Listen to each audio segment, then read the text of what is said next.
British Bharat में भू राजस्व की नई व्यवस्थाएं लागू की गई। भू राजस्व के लिए लॉर्ड कॉर्नवालिस ने सर्वप्रथम प्रयास किए और एक नई व्यवस्था स्थायी बंदोबस्त व्यवस्था नाम से दी गई। इस व्यवस्था में जमींदारों को भूमि का वास्तविक मालिक मान लिया गया तथा भू राजस्व के अधिकार से ब्रिटिश सरकार मुक्त हो गई अथवा जमींदारों से किसी अन्य कर का कोई दावा नहीं किया जाता था। यानी कॉर्नवालिस स्वयं ब्रिटिश जमींदार वर्ग से था, तो उसने जमींदारों को भूमि का मालिक बना दिया तथा उन्हें अपना समर्थक बनाने के लिए स्थायी बंदोबस्त लागू किया, जिसमें जमींदारों को 10 वर्ष के लिए भू राजस्व के पट्टे दे दिए गए।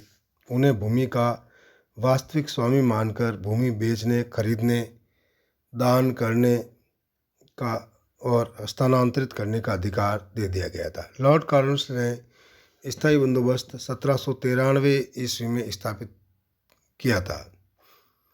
ब्रिटिश भारत के 19% भूभाग पर स्थायी बंदोबस्त लागू किया गया था, जिसमें बंगाल, बिहार, उड़ीसा, उत्तर प्रदेश, पश्चिम बनास का खंड और उत्तरी कर्नाटक के प्रांतों में यह व्यवस्था 10 वर्ष के लिए लागू की गई।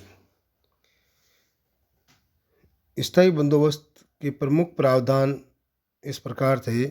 जमींदारों को भूमि का वास्तविक मालिक मान लिया गया, भू राजस्व के अधिकार से ब्रिटिश सरकार कंपनी मुक्त हो गई तथा जमींदारों से अन्य किसी कर का कोई दावा नहीं किया गया। जमींदारों से जो राजस्व की दर निश्चित की गई वह 1765 में से दोगुनी कर दी गई, क्योंकि कंपनी का कहना था कि स्थायी प्रबंध के बाद यदि उत्पादन बढ़ता है और राज्य की समृद्धि होती है तो भी राज्य को भू राजस्व दर में वृद्धि करने का अधिकार नहीं होगा। जमींदारों के समस्त अधिकार छीन लिए गए।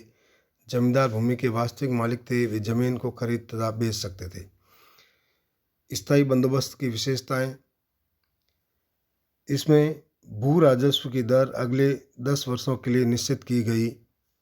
भूमि को उपज के आधार पर 3 भागों में उत्तम, मध्यम और कमजोर या निम्न बंजर भूमि में विभक्त किया गया।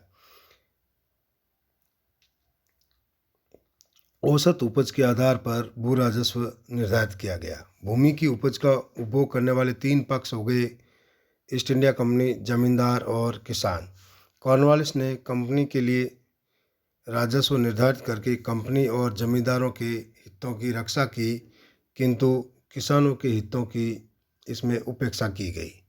जमींदारों को जमीन का वास्तविक मालिक मान लिया गया और उन्हें भूमि बेचने, खरीदने, दान करने, दूसरों को हस्तांतरित करने का अधिकार प्रदान किया गया।